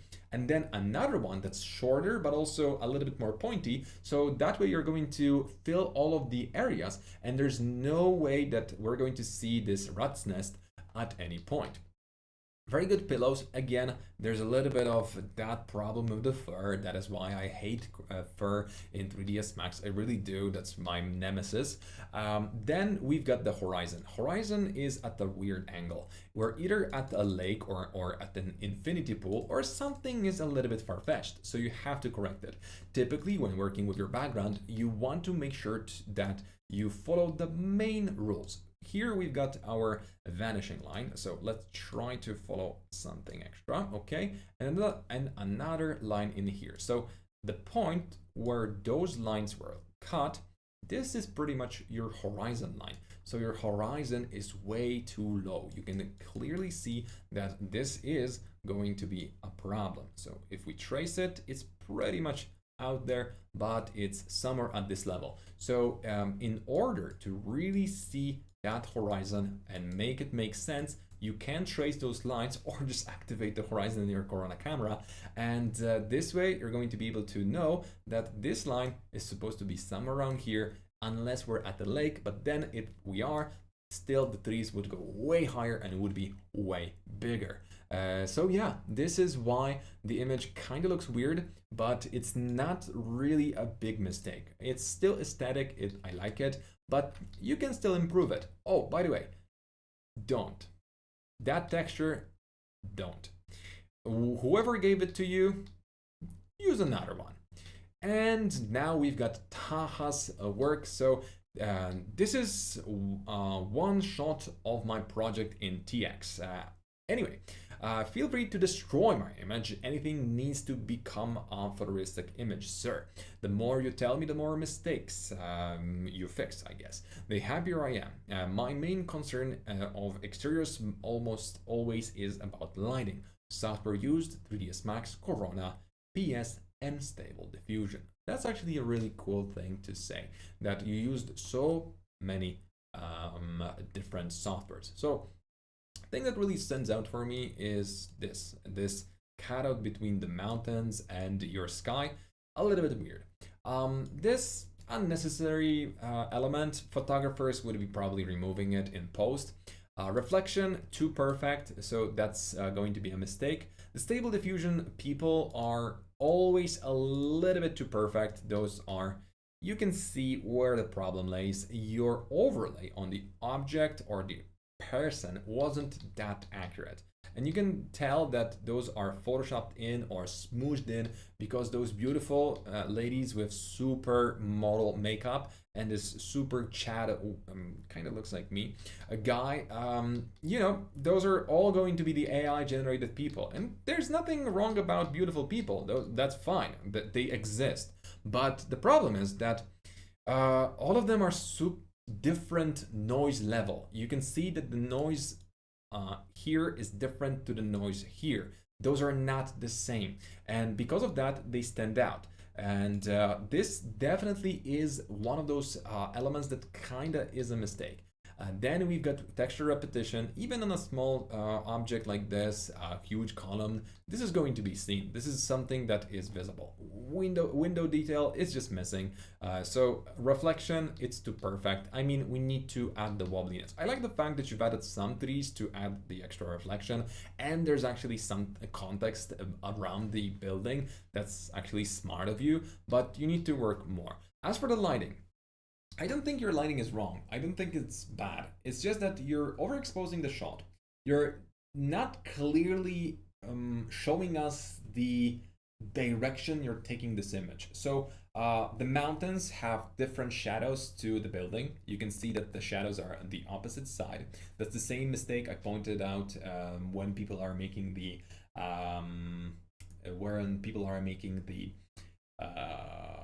clouds. But then again, we've got the same mistake on those mid-journey or the stable diffusion plants. Again, they look nice, but the shadows and lighting is just resetted in this instance, so it doesn't look good at all. So I would definitely work on that.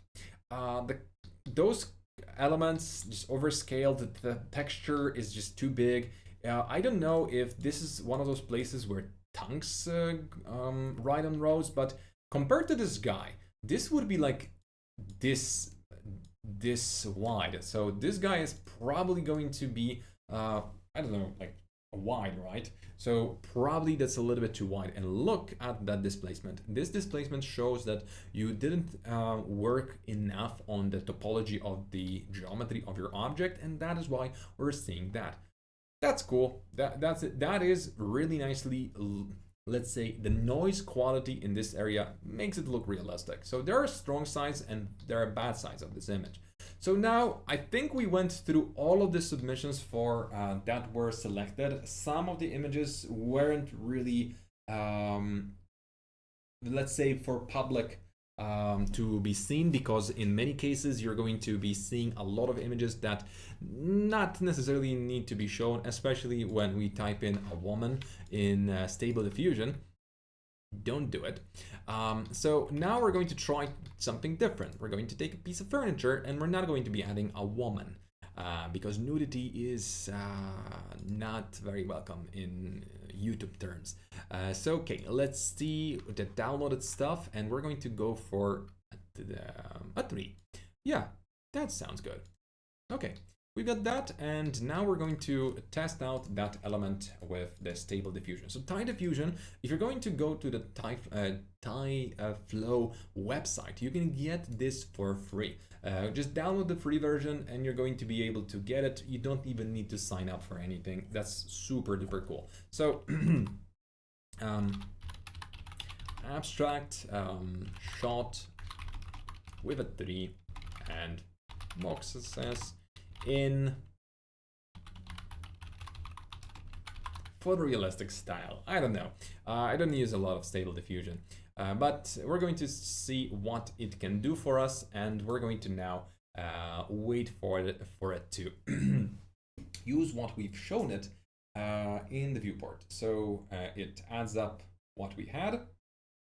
Honestly, I would say that it's a cool thing to play around with. It's going to be interesting because if you open up your scene, you can just shed a totally new light on it.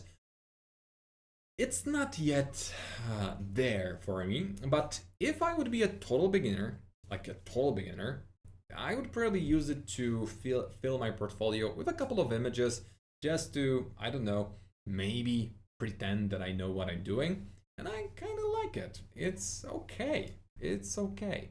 And you can see that now you can move it around, and we're going to see it again. And with the same prompt, I'm going to try rendering this again, and we're going to see where that takes us.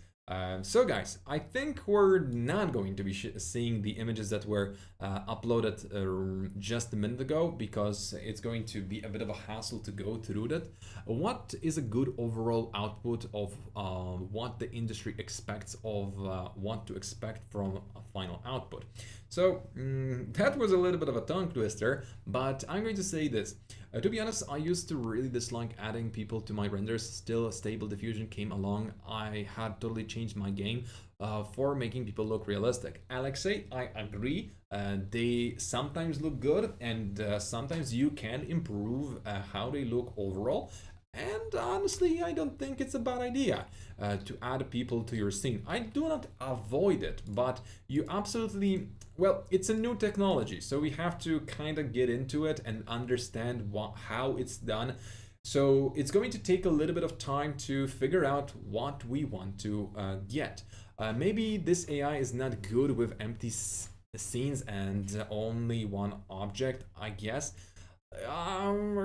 Yes, you're right. So allow me to open up some kind of scenes. So we're going to check if I can open up something from my old folders, or maybe, you know what, I'm going to open up some kind of interiors or exteriors created by our students, because why not? How to destroy a render. Yes, let's go for Daria's interior. Okay, so I guess we're just going to test this out. Thank you, Elvis. I really appreciate that. By the way, guys, I haven't said that yet today, so please subscribe to please like this video, subscribe to it. Also, since we're still on and I'm going to be testing something, with the Thai Flow diffusion, maybe we're going to make a webinar on it, because this has a potential really, but I still think it's a toy. At the moment, make sure to like the video, subscribe to our channel. Once it's done, it would mean a world to me if you could do me a favor and actually subscribe, because honestly, this is going to be the best thing. Sorry, leave a comment, because this is going to be the best thing you can do for us for other people to find our channel and look into it even further. So right now we've got abstract shot of a tree, so we're going to not go for abstract because that might be destroying the photorealism. So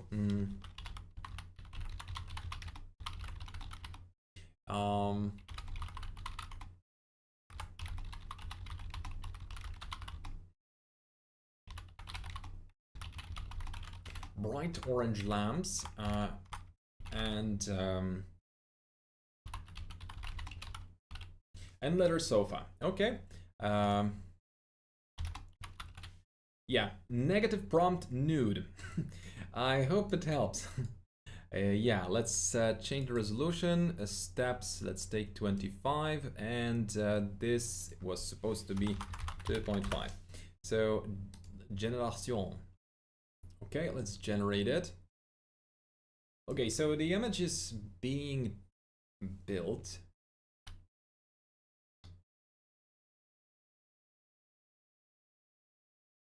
Let's see how it goes.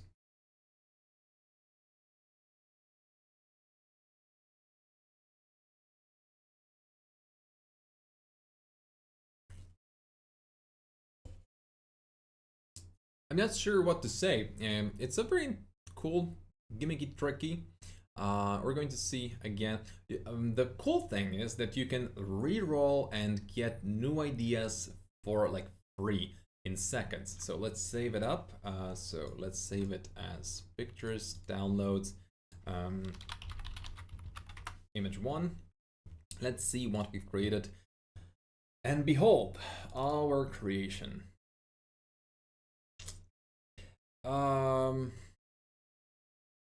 There must be something wrong with what I'm doing.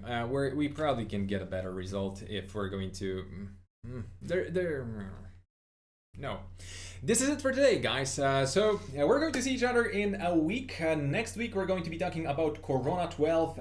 We're still going to get there with better tools. So one day, I think great for getting ideas. Yeah, something is wrong. You know what? Let's load the default settings, like default settings, like default. Let's try it out. Let's do it like this. Okay. So how to clear this up? Display mode, deactivate viewport. Now we're going to generate the image, and we're just doing this. Oh, I've messed up the fluffy red cat. Okay, this one actually doesn't look bad. Okay, so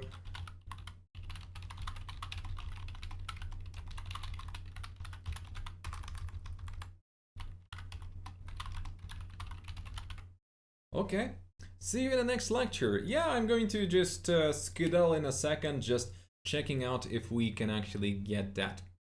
You know what? I kinda like this for prototyping ideas. This is not the worst.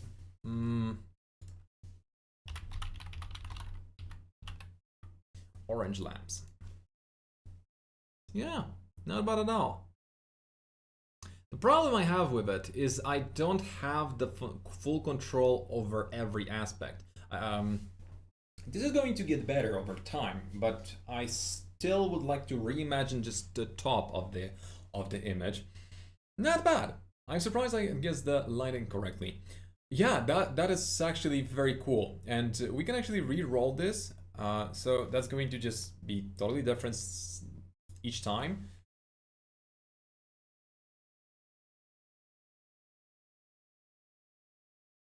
We have pumpkins. Yep.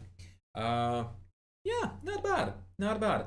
Still a little bit wonky, a little bit weird, but not the worst. We're getting there, and soon this is how the rendering is going to look like. I mean, probably it's going to be a little bit more intelligent. That is definitely the direction the industry is going now, because, well, it's just easy. So there's no gatekeeping. So I think we're going to see some extremely cool ideas and extremely cool advancements over time. But it really ignores a lot of objects. For example, curtains. Yeah, at the moment, I'm not saying that it's wrong. It's just not yet there. What is the max resolution you can produce? I know mostly AI is very limited. So at the moment you can type in custom size, and depending on your VRAM, that's the amount you can go for. So it's all going to boil down to your graphics card. So if you're going to be buying a graphics card, please make sure to think about the VRAM. Typically you're going to get 8 gigabytes, but for any kind of stable diffusion, you're going to need 8. I got 12, but now if I would be buying something, I would be going for 16, or I don't know if I have 8 or 12. If I would be going for something, I would be going for 16 or 24 gigabytes of RAM, because, well, that's where the industry goes now. So this is it for today. I come from China, and I'm glad to see your live broadcast, teacher. You know the time difference is too big. Mickey, I'm really glad that you joined in, but unfortunately, right now we're leaving. I'm leaving. So thank you again, and sorry for stretching this out to 2 hours. Still, it was a pleasure and an honor to have your images submitted. Thank you everybody who took time to participate, and also I hope that I wasn't too harsh. So once again, thank you, and see you next time. We're going to see each other in a week, and then we're going to be talking about Corona 12, and we're going to see what new advancements we have in there. So once again, thank you, and see you in a couple of days. Bye bye, guys.